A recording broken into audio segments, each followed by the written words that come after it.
Okay, hello and welcome back. Today we're going to be discussing the properties of 1. We're going to be dividing this into two portions, so the first part we're going to be discussing right now. Okay, so let's go on to this.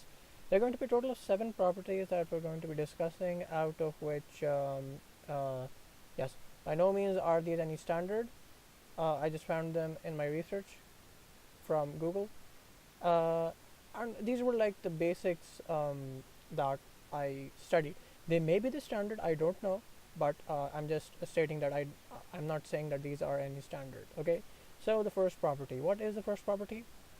The first property states that when you multiply any number with 1, you get the same number. Okay, and when you divide any number by 1, you get the same number a. Okay, now over here you're going to there's going to be a thing that you have to look out for. Okay, that when we said previously that a when you multiply any number by 1, you get a, the opposite is also true, that when you multiply any number, any 1 with a, well, basically you switch sides. Okay, you get the same result a.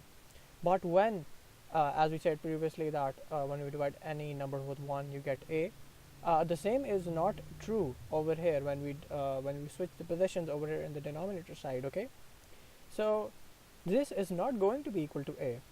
Let's clarify, yes, with an example. Okay, so on with the example. Let's suppose we have a is equal to 7. Okay, so what is 7 times 1? You get 7. And what is 1 times 7? You get 7 again, which the first part of the first property stated.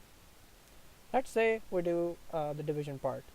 7 divided by what? You get 7. But what is 1 divided by 7?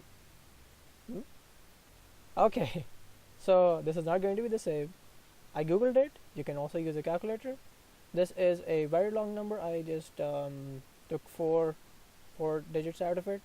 Okay, so this is the result that you're going to get.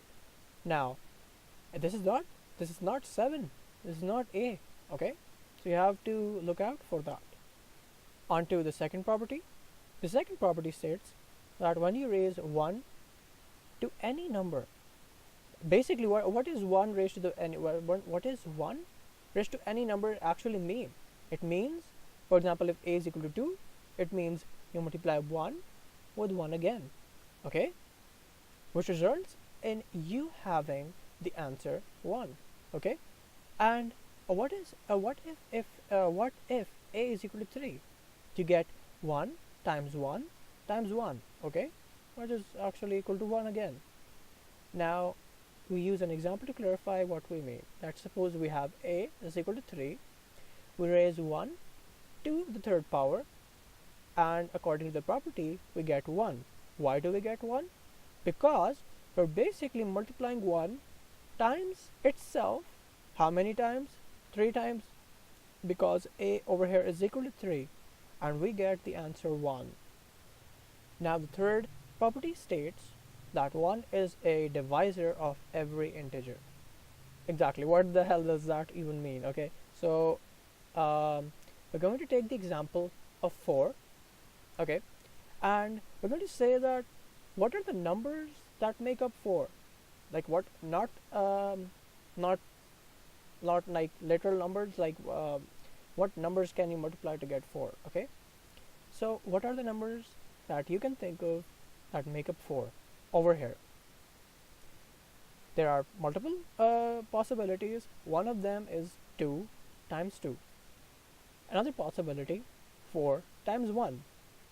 Now the divisors over here are 2, 4 and 1. Okay, so the third property basically states that 1 is always going to be the divisor. No matter what number you pick, 1 is always going to be there.